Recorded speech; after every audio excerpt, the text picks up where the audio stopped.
Terror e os Sete Pecados Capitais se entrelaçam em O Vilarejo, livro da resenha de hoje.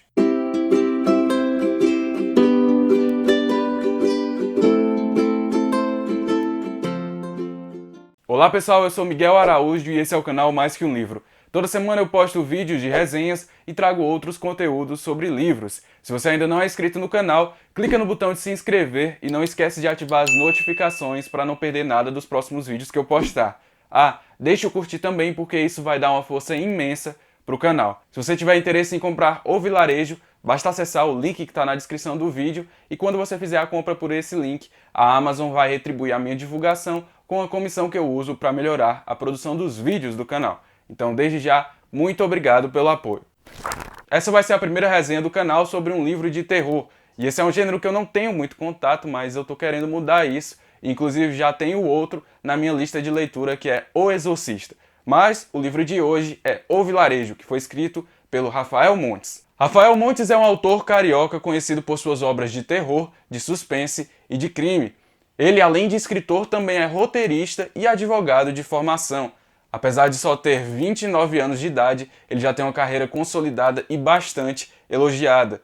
Rafael já publicou os livros Suicidas, Dias Perfeitos, O Vilarejo, Jantar Secreto e Uma Mulher no Escuro.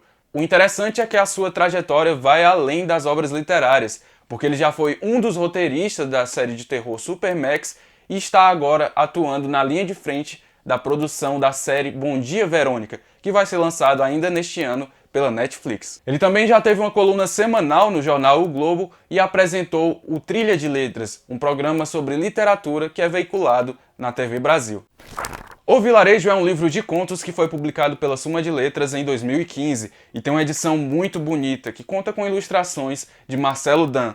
Inclusive, uma dica que eu dou é, se você for comprar a versão digital desse livro, o e-book, não leia pelo dispositivo Kindle, leia pelo celular, pelo tablet ou pelo notebook.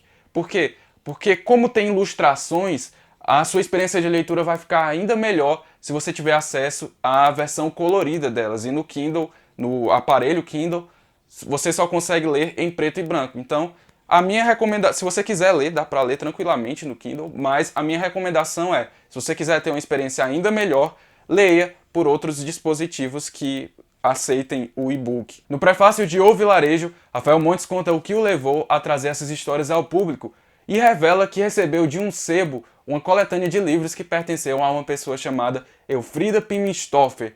Analisando esse material, Rafael Montes descobriu 3 cadernos que foram escritos à mão e que traziam textos aparentemente escritos em uma língua desconhecida. Ele decidiu então ir a fundo e descobrir de qual idioma vinham aqueles textos. E ele chegou à conclusão de que vinham do idioma cimério. Na parte inferior da capa de cada um desses cadernos estava escrito Peter Binsfeld. E Peter Binsfeld foi um padre, teólogo e demonologista do século XVI. O seu trabalho mais marcante foi a associação que ele fez de que cada um dos 7 pecados capitais correspondia a um demônio. E o curioso é que nos cadernos de Elfrida Pimenstoffer, havia uma narrativa dividida em 7 capítulos. E essas descobertas que o Rafael Montes fez o incentivaram a publicar O Vilarejo. Como eu disse antes, esse é um livro de contos e eles se passam em um mesmo ambiente. Um vilarejo distante e desconhecido que foi assolado pela fome e pela neve. Cada conto traz uma história diferente e em cada um deles há a presença de uma pessoa que personifica algum pecado capital. E é curioso porque você pode ler as histórias em qualquer ordem e mesmo assim você não vai ter nenhum prejuízo em relação à compreensão total da obra. Esse vilarejo passa por uma situação muito complicada e o primeiro capítulo já dá uma ideia de quão arrebatador é esse livro. A gente se depara com uma família que, assim como as outras pessoas daquele ambiente, está tentando sobreviver. Felica tem a missão de manter seus filhos vivos enquanto seu marido não volta de uma viagem que fez em busca de alimentos. E assim, ela vai ter que se virar para conseguir fazer com que a sua família escape dessa situação. É interessante ver como os moradores desse vilarejo interagem entre si, e aos poucos a gente vê a degradação das pessoas que fazem parte desse lugar. Antes, no passado, tudo era diferente. A vida era mais harmoniosa, os moradores jantavam juntos, riam, contavam histórias. Agora, o cenário é outro. A luta é pela sobrevivência. Por causa desse instinto de sobrevivência aflorado nos personagens, o sentimento de desconfiança sobre os outros é muito presente, e isso acaba tirando a compaixão que essas pessoas poderiam demonstrar caso estivessem em situações normais de dificuldade. É intrigante como Rafael Montes mostra nesse livro a degradação do ser humano quando ele é posto diante da necessidade de lutar pela própria vida. E esse aspecto proporciona à narrativa cenas peculiares e chocantes. Cenas brutais passam a ser comuns e em algumas partes você pensa, meu Deus, o que foi que eu acabei de ler? Esse pensamento também é explicado em parte pelas descrições explícitas que o autor faz, trazendo um conteúdo forte e pesado. Então, se você for uma pessoa mais sensível a essas questões de brutalidade, de horror, talvez esse livro não seja recomendado nem proveitoso para você. Mas não existe só brutalidade explícita nessa obra. Ela também traz passagens que nos fazem refletir sobre os nossos comportamentos, além de retratar também situações que, embora pareçam muito distantes, acabam acontecendo diariamente na nossa sociedade. Em alguns momentos, a gente lê sobre a vida, o passado de alguns moradores e se depara com acontecimentos que marcaram suas trajetórias. A gente também descobre alguns dos seus podres. Na minha opinião, a abordagem sobre como os pecados capitais aparecem nas pessoas é feita de uma forma inovadora nesse livro, mostrando que às vezes as coisas não são tão bem definidas quanto nós pensamos. É muito interessante ver a ligação que existe entre as histórias, fazendo a gente mudar de opinião sobre determinados personagens conforme a troca de capítulos. É uma obra muito bem amarrada e costurada, e cada conto tem um desfecho surpreendente.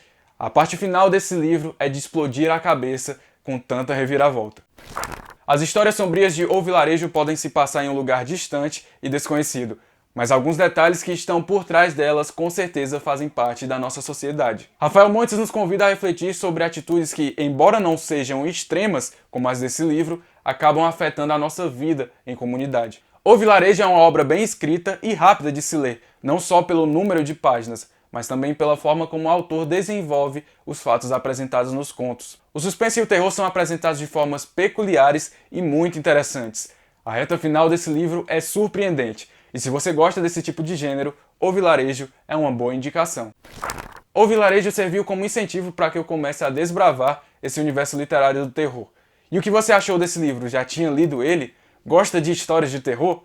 Diga aí nos comentários que eu vou adorar saber o que você tem a falar sobre isso. Se você quiser comprar esse livro, basta acessar o link que está na descrição do vídeo e ao fazer a compra pelo meu link, você vai ajudar o canal automaticamente, sem pagar nada a mais por isso. Não se esqueça de curtir o vídeo, se inscrever no canal, ativar as notificações para não perder nada dos próximos vídeos que eu postar, porque toda semana eu trago vídeos de resenhas e outros conteúdos sobre livros. Muito obrigado pela companhia de vocês e até a próxima, pessoal!